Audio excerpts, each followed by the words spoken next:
ಎಲ್ಲರಿಗೂ ನಮಸ್ಕಾರ. ನಾನು ಶಂಕರ್ ಭಟ್. ನನ್ನ ಹೊಸ ಯೂಟ್ಯೂಬ್ ಚಾನಲ್ ಹೋರಾಟದ ಅಮೃತ. ಮುಡಾ ಹಗರಣಕ್ಕೆ ಸಂಬಂಧಪಟ್ಟ ಹಾಗೆ ಸಿಎಂ ಸಿದ್ದರಾಮಯ್ಯ ವಿರುದ್ಧ ರಾಜ್ಯಪಾಲರು ಪ್ರಾಸಿಕ್ಯೂಷನ್ಗೆ ಅನುಮತಿ ಕೊಟ್ಟಿರುವಂಥದ್ದು ರಾಜ್ಯ ರಾಜಕಾರಣದಲ್ಲಿ ದೊಡ್ಡ ಬಿರುಗಾಳಿಯನ್ನೇ ಎಬ್ಬಿಸಿದೆ.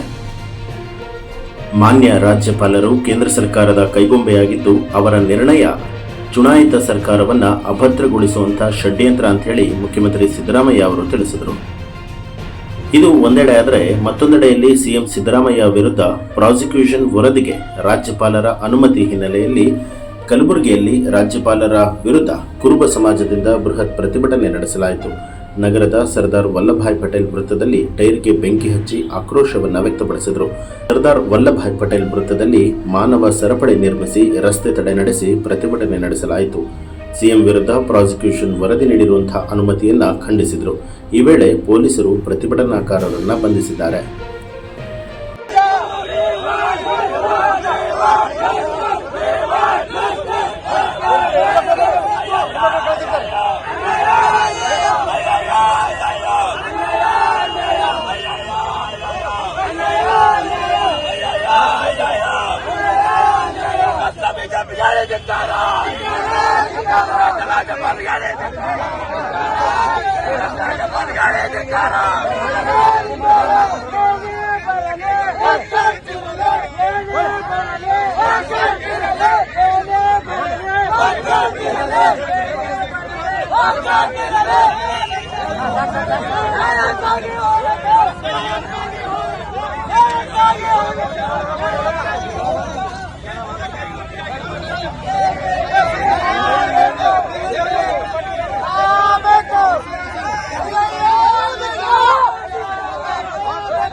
ಶೇರ್ ಮಾಡಿ, ಸಬ್ಸ್ಕ್ರೈಬರ್ ಆಗಿ, ಬೆಲ್ ಐಕನನ್ನು ಒತ್ತಲು ಮರೆಯದಿರಿ.